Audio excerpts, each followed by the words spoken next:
Hurricane Irene made landfall early Saturday morning near Cape Lookout, North Carolina, and is now slowly making its way up the eastern seaboard of the United States.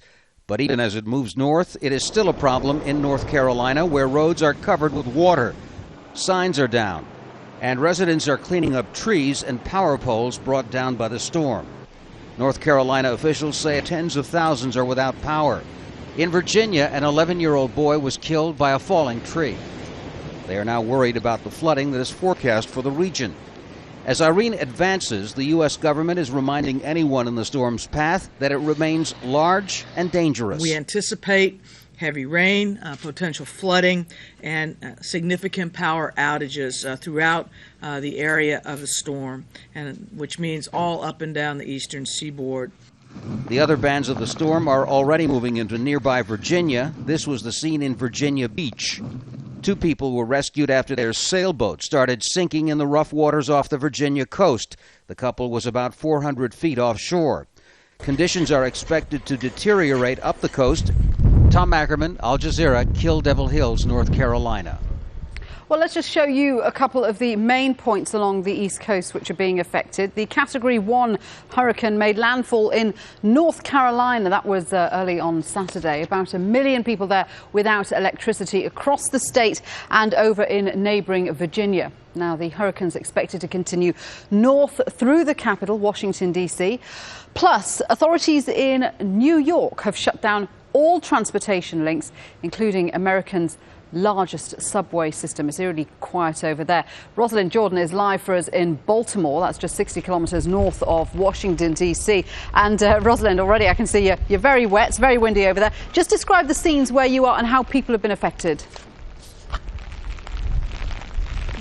Well, the situation is getting worse by the hour, and as bad as it looks right now, Shuli, in the next 4 to 5 hours, it's going to be much worse, according to weather forecasters. As our viewers can see, the rain is coming down. It's driving down.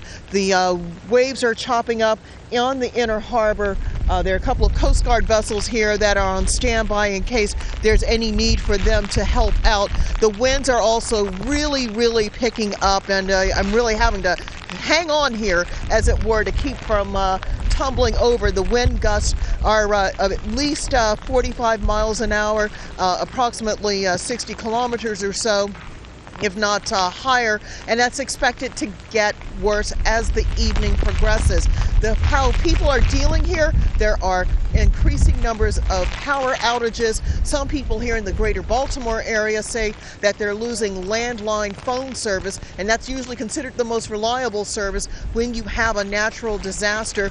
One good thing, however, is that most people are staying off the roads. They're staying home, and that's making it easier for emergency crews to go out to patrol and to see where they need to try to do emergency repairs. The big danger overnight, Shuli, is going to be how much flooding could be seen 8 years ago. This particular neighborhood where we are right now saw more than 3 meters of water entering homes and businesses. They certainly would not like to have that kind of expensive damage happening again. Yeah, and we know that billions of dollars worth of damage is predicted. I mean, how have preparations gone ahead of this storm? Have they been effective?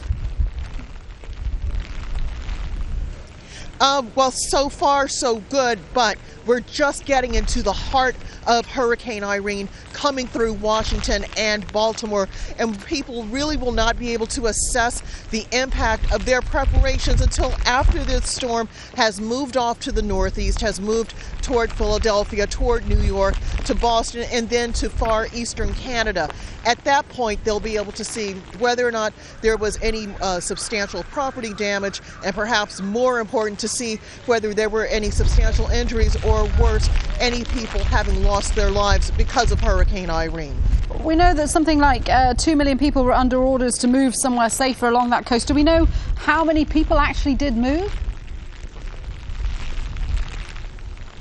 Well, at least in this area, northeastern Maryland, at least 4,000 people have sought shelter, and that's because there are enough properties where you are able to get above the storm surge, the amount of water that would rush in after the initial storm has passed. There are enough places where people can go to do that. However, when you get out into the actual Bay Area, a lot of low-lying homes, and that's the bulk of the population that has sought shelter over the next 12 to 24 hours. OK, Rosalind, we'll leave you to try and find somewhere a little drier to get to for the moment. Thank you very much indeed for that update. Rosalind Jordan in Baltimore there.